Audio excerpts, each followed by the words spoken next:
तो अगर आप लोग भी मिठाई के दीवाने हैं तो हलवाई का रुख करने की ज़रूरत नहीं, क्योंकि घर में सिर्फ 20 से 25 मिनट के अंदर इतनी ज़बरदस्त मिठाई आप खुद बना के तैयार कर सकती हैं परफेक्ट तरीके से। क्योंकि आज जो रेसिपी मैं आपके साथ शेयर कर दूंगी इंशाल्लाह उसके बाद आपको किसी दूसरी रेसिपी की ज़रूरत नहीं पड़ेगी। बिस्मिल्लाहिर्रहमानिर्रहीम, अस्सलाम वालेकुम and welcome back to my YouTube channel. मैं हूं सिद्रा और आज मैं आपको बनाना सिखाऊंगी बेसन की बर्फ़ी, बहुत ही मज़ेदार, बहुत ही परफेक्ट तरीके से। तो चलें रेसिपी शुरू कर लेते हैं। तो किसी भी डिश में, ट्रे में, बेकिंग मोल्ड के अंदर, कहीं पे भी जहां आपने इस मिठाई को सेट करना है, सबसे पहले आपने उस डिश को रेडी कर लेना है। उसके लिए यहाँ पर घी या मक्खन का इस्तेमाल करें और उससे अच्छे तरीके से आपने इसको ग्रीस कर लेना है।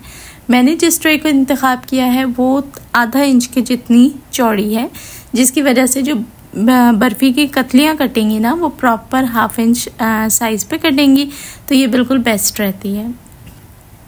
चलें जी, रेसिपी का पहला स्टेप स्टार्ट करते हैं। सबसे पहले हम इसकी चाशनी बना के तैयार करेंगे। इस रेसिपी को हम 2 स्टेप्स में करेंगे। पहले हम चाशनी बना लेंगे और उसके बाद बेसन की भुनाई करके इसको फाइनल कर देंगे। तो चाशनी बनाने के लिए यहाँ मैंने ली है 1.25 कप की जितनी चीनी और 1 कप के जितना पानी। अब दोनों चीज़ों को अच्छे से आपने इतना मिक्स करना है कि चीनी इस पर अच्छे तरीके से मेल्ट हो जाए। परफेक्ट चाशनी की आज मैं आपको रेसिपी दे दूंगी ताकि आपकी मिठाई भी परफेक्ट बने, और जो बेहतरीन मिठाई है ना वो उसकी चाशनी पे ही डिपेंड कर रही होती है। चलें जी, चीनी मेल्ट हो जाए तो इसके अंदर 2 से 3 सब्ज़ इलायची को बिल्कुल पाउडर कर लें या फिर क्रश कर लें, इस तरीके से करके ऐड कर दें और इसे अच्छे से आपने मिक्स करना है। अब इसमें 2 चीज़ें मैं ऐड कर रही हूँ, दोनों चीज़ें ऑप्शनल है, लेकिन अगर ऐड करेंगे तो बिल्कुल हलवाई वाला टच आ जाता है। ये मेरे पास मौजूद है आलमंड एसेंस, यानी कि बादाम का एसेंस। इसको हमने 1 से 2 ड्रॉप्स सिर्फ इसमें ऐड करना है। इससे क्या होगा कि बिल्कुल हलवाई की जो मिठाई होती है ना वो वाला फ्लेवर और खुशबू आ जाएगी। साथ ही मैं ऐड कर रही हूँ इसके अंदर येलो फूड कलर 2 से 3 कतरे। दोनों चीज़ें ऑप्शनल है, अगर आप ऐड कर लें तो सोने पे सुहागा वाली बात है, और अगर नहीं है तो बिल्कुल से आप स्किप कर सकती हैं।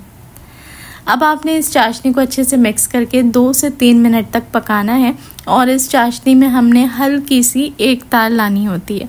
चाशनी आपने एक तार की तैयार करनी है, लेकिन बहुत ज़बरदस्त तार नहीं बनना चाहिए, बस हल्का हल्का सा तार बनना चाहिए, क्योंकि अगर हम इसमें परफेक्ट पूरा वाला एक तार ले आएंगे ना तो काफ़ी चिपचिपी और गाढ़ी चाशनी होगी, और फिर इससे क्या होगा कि हमारी जो बर्फ़ी है वो काफ़ी सख्त बन के तैयार होगी।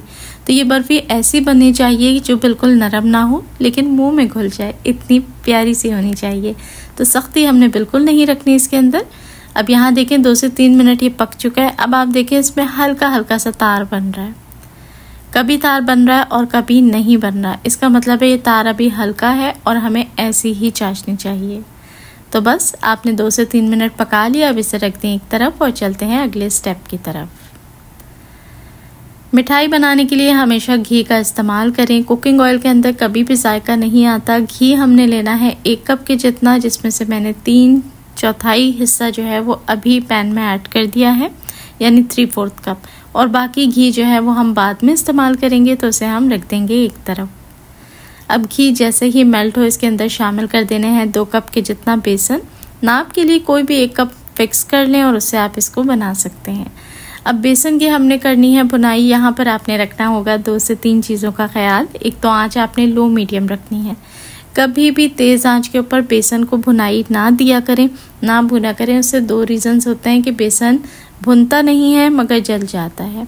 दूसरी चीज़ ये कि जैसे ही तेज़ आंच पे आप इसकी भुनाई करते हैं तो बेसन के अंदर एक कड़वाहट सी आ जाती है, जिससे आपकी जो मिठाई है या कोई भी चीज़ है उसका जायका ख़राब हो जाता है।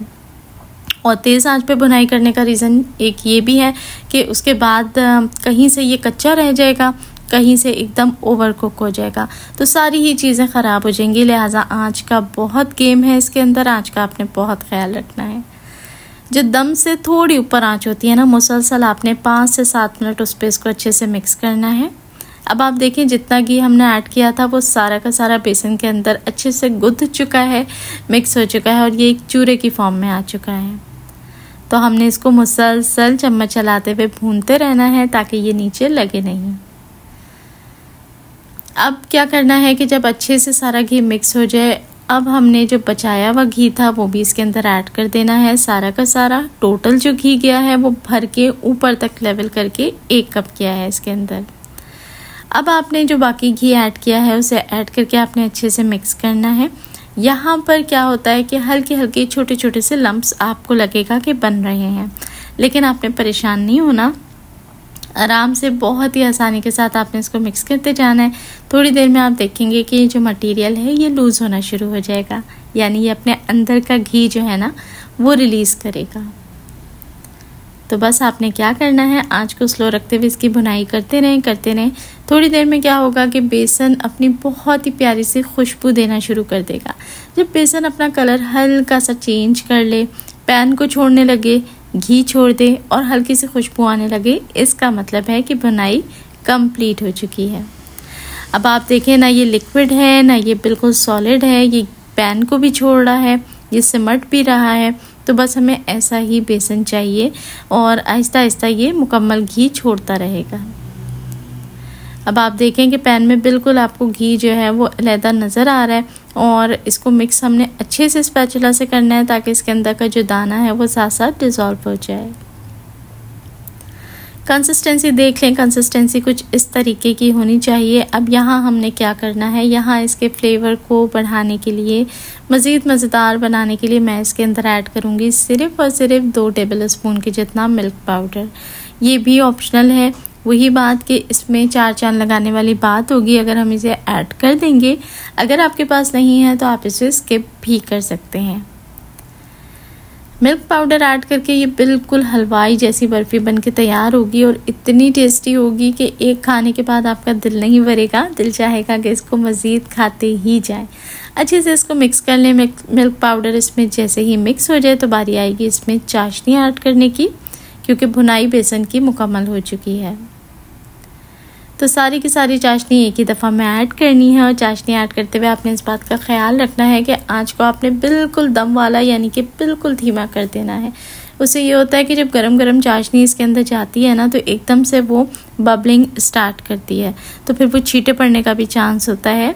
तो आपने आंच को धीमा करके ऐड करना है और चाशनी के साथ इसे मिक्स करना है।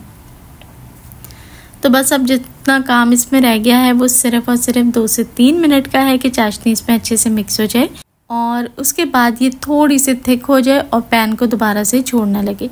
अब हमें कैसे पता चलेगा कि हमारा जो बर्फ़ी का मटेरियल है मुकम्मल भुन चुका है, सबसे बिल्कुल तैयार है और रेडी है निकलने के लिए। तो ये देखें, ये इस तरीके से जब हम इसे मिक्स करेंगे ना तो इसमें एक तो मोटे मोटे बबल्स बन रहे होंगे और दूसरा ये पैन को छोड़ देगा मुकम्मल तौर पर। ये देखें, बस जब कंसिस्टेंसी ऐसी हो जाए कि ये बिल्कुल सिमट के स्पैचुला से छूटने लगे, इसका मतलब है ये बिल्कुल तैयार है। अब हमने इसको मज़ीद नहीं पकाना और ग्रीस की हुई ट्रे आपने पहले से रेडी रखनी है और इसके अंदर सारा मटेरियल निकाल दें। अब यहाँ पर 1-2 बातें समझने की हैं, वो ये कि जब हम इसको निकालेंगे तो ये बहुत ज़्यादा देर हमने इसको ऐसे नहीं छोड़ना, लेकिन बहुत जल्दी भी नहीं। बस आपने इसको जैसे ही पैन से निकालना है आपने इसको डिश में सेट कर देना है। अब बात कर लेते हैं इसकी शेल्फ़ लाइफ की कि इसको आपने किस तरीके से रखना है, क्योंकि सारी मिठाई तो एक साथ बना के हम नहीं खा सकते। तो आपने इसको बिल्कुल एयर टाइट कंटेनर के अंदर रखना है और रूम टेम्परेचर पे रखें, क्योंकि हमने इसमें अच्छे से बुनाई की है तो ये कहीं भी ख़राब नहीं होगी, कहीं नहीं जाती। आप इसको हफ्ते 15 दिन आराम से इस्तेमाल करें। गार्निशिंग के लिए मैंने ऊपर से मोटा मोटा बादाम काट के ऐड किया है और साथ ही उसे हल्का सा स्पैचुला से प्रेस कर दें ताकि वो उसमें फिक्स हो जाए। और देखें, ठंडा होने के बाद हल्का सा आपने छोटा सा पीस लेके उसे हाथों में रोल करना है। अगर तो उससे बॉल बन रही है इसका मतलब है कि आपकी बर्फ़ी बिल्कुल परफेक्टली अच्छी सी भुन चुकी है और इससे आप जो भी शेप बनाएंगे, चाहे कतली के फॉर्म में काटें या फिर आप इसको स्क्वायर्स में काटें, ये बिल्कुल परफेक्ट बन के रेडी होगी। थोड़ा सा चांदी का वर्क इस पे लगाएंगे और अब आपने इसे 2 से 3 घंटे के लिए रूम टेम्परेचर पे ठंडा होने के लिए छोड़ देना है। तो 2 घंटे के बाद आप देखें बर्फ़ी अच्छे तरीके से सेट हो चुकी है। अब आपकी चॉइस है, अगर आपने इसको नमक पारा शेप में कटिंग करनी है तो आप उस तरीके से कर लें, लेकिन मैंने इसको स्क्वायर्स में ही कट किया है और आराम से इसकी कटिंग हो जाती है, इजीली ये निकल आएगी। अगर आप किसी ऐसे डिश के अंदर इसको निकाल रहे हैं जो गहरी है तो फिर अगर आप चाहें तो नीचे बटर पेपर भी लगा सकते हैं। चलें जी, मज़ेदार सी बर्फ़ी की कटिंग करते हैं। अब आप देखें इसकी जो लुक है, बिल्कुल जो मिक्स मिठाई का बॉक्स आता है उसके अंदर जो मज़ेदार सी बेसन की बर्फ़ी का पीस होता है ना, बिल्कुल वैसा ही लग रहा है। बनाना भी आसान है, सारी टिप्स आपके साथ शेयर की हैं, तो फिर वीडियो को एक लाइक ज़रूर दें।